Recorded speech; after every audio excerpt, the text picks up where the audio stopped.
मेरी आपसे गुजारिश है कि 14 तारीख के दिन आप लोग पूरे अज़म और हौसले के साथ आप अपने पोलिंग बूथ को जाइए और जो हमारी माँ और बहनें हिजाब पहनती हैं, निकाब पहनती हैं, वो भी पहनकर जाइए।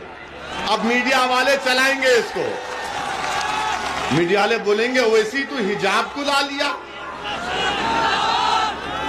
अब आप बताइए, हिजाब और बुर्का पहनना तो हमारा राइट है, हमारा फंडामेंटल राइट है संविधान में। मैं क्या पहनता हूं, क्या खाता हूं, किसी के बाप को झांकने की जरूरत नहीं है उसमें। मेरी बेटी क्या पहनेगी, मेरी माँ क्या पहनेगी, मेरी पत्नी क्या पहनेगी, मेरी खाला क्या पहनेगी। अरे तू अपने घर की फिक्र कर, मेरे पीछे क्यों पड़ा है?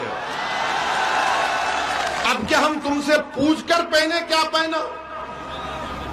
इनको वोट भी डालना डर कर। अब कह रहे कि नहीं, ये पहनने से मुसलमान जो है दब जाता है। तुझे कैसे मालूम? जो हमारा हाल है, हमारे घर में भी बुर्का होता, मगर जब हम घर में जाते भड़का भाषण नहीं दे सकते, हम डर के बैठना पड़ता हमको। हमारे समझे ना, आपका भी हाल होगा, है ना? मुस्कुराओ जरा ताकि तस्दीक हो जाए। हाँ, ये लोग बोलते दबाते, अरे हमको उल्टा दबाते हैं भाई। मगर ये लोग बोलेंगे वो क्या तुम हिजाब। अब हम कल बोले एक भाषण में, हम एक भाषण में बोले, उस बच्ची का जिक्र किए। आप बताओ उस बच्ची ने जुर्रत का मुजाहरा किया नहीं किया? क्या अगर यहां पर कोई बाप है और कोई माँ है तो क्या आपका सीना चौड़ा नहीं हुआ कि उसने हिम्मत से काम किया? हुआ नहीं हुआ? आपको खुशी हुई नहीं हुई? अगर हुई तो हाथ उठाओ, उठाओ, छत पे भी खड़े हाथ उठाओ। डर रहे क्यों? समाजवादी के तो नहीं हो ना, उठाओ हाथ। हाँ, अब मीडिया बोलती तुम खामखा इसको उत्तर प्रदेश में ला लिए। अबे दाढ़ी मेरी, टोपी मेरी, बुर्का मेरा, तुझे क्या करना है उससे? अच्छा, अब हमको मीडिया वाले ने सवाल किया कि पाकिस्तान बोल रहा है इस बारे में, क्या बोलेंगे? मैंने कहा पाकिस्तान भाड़ में जाए, भाड़ में जाए ना, हमको पाकिस्तान से क्या करना है? अखिलेश से पूछो, जिन्ना का नाम तो वो लिए, हम तो नहीं लिए।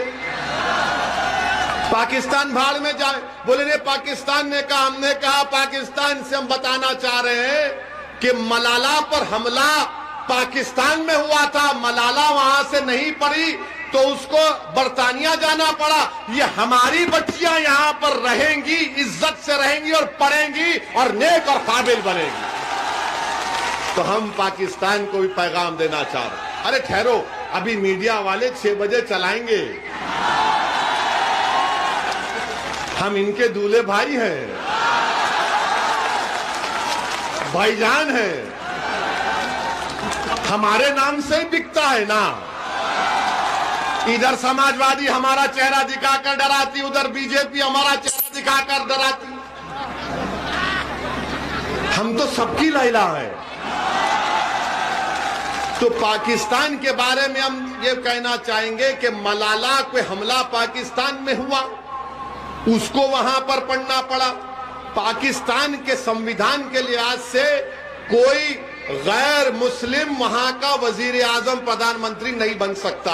हम पाकिस्तान के लोगों से कहेंगे इधर मत देखो, उधर ही देखो।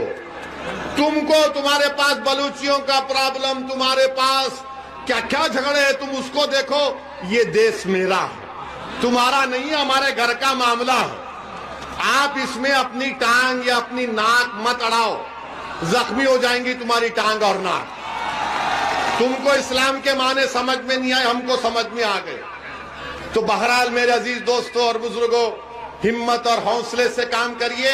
और मीडिया के लिए कह रहा हूं, हम उस बच्ची से वीडियो कॉल भी करके आए हैं।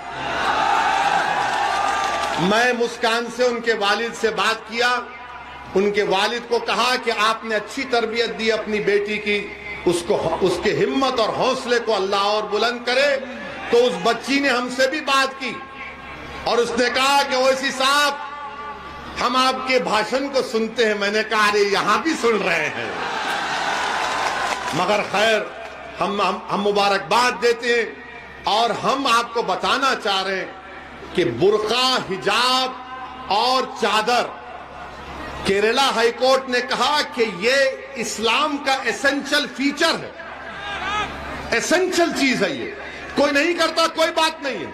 और हमारा मानना यह है कि जब भारत के पार्लियामेंट में दाढ़ी और टोपी के साथ बीजेपी और नरेंद्र मोदी पर तनकीद कर सकते हैं, तो ये बच्ची हिजाब पहनकर जा रही है तो क्यों रोक रहे हैं आप? पढ़ने दीजिए, काबिल बनने दीजिए, बल्कि अपनी बेटियों को खूब पढ़ाओ आप, उनको डॉक्टर बनाइए, इंजीनियर बनाइए, कलेक्टर बनाइए, डीएम बनाइए, एसडीएम बनाइए। हमारा मकसद तो यही है कि भारत में जब तक भारत की महिलाओं की सुरक्षा नहीं होगी, जब तक भारत के महिलाओं को तरक्की के मौके नहीं मिलेंगे, भारत सुपर पावर नहीं बन सकता। सुपर पावर बनना है तो महिलाओं को उनका जायज मुकाम मिलना जरूरी है।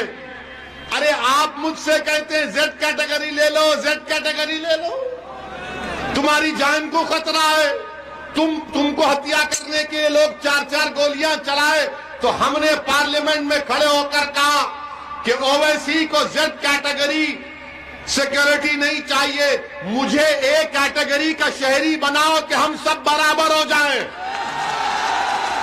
और जब एक बच्ची को 15-20 गुंडे घेर लेते हैं तो ओवैसी को सिक्योरिटी मिली, तो क्या फायदा? अगर मुस्कान को खतरा है तो असद को भी खतरा है। हम सबको सुरक्षा मिलनी चाहिए, चाहे किसी समाज के हो, किसी मजहब के हो, जनता को सुरक्षा मिलना चाहिए, पॉलिटिशियन नेता को नहीं। आजकल नेता लोग फैशन बना लिए कि 4-4 लोग बंदूक लेके टाई टाई चलती गाड़ी चलती है, और लोग देख के बोलते जा रहा है नेता, थू बोलते उसको, कुछ काम का नहीं है। हमारी जान की हिफाजत जब होगी जब आपकी जान की हिफाजत होगी। हमारा घर आबाद रहेगा जब तुम्हारा घर आबाद रहेगा।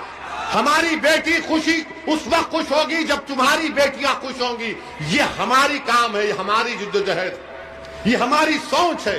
इसलिए हम आपसे अपील कर रहे कि 14 तारीख के दिन बिला खौफ और पूरे एतमाद के साथ आप पतंग के निशान पर बटन दबाकर अपने इत्तेहाद को और हिस्सेदारी की लड़ाई में आप अपना रोल अदा करिए और हमारे लिए दुआ करिए।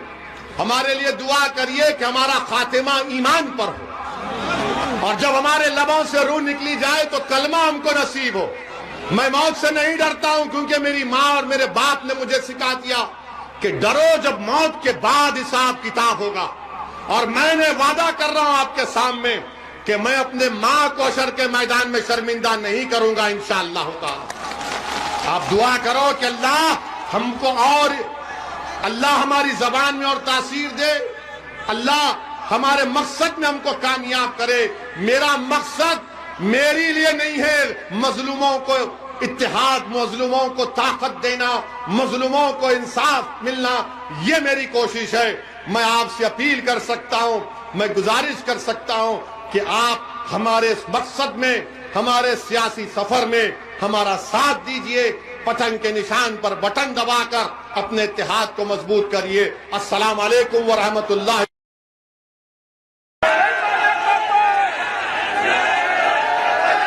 पतंग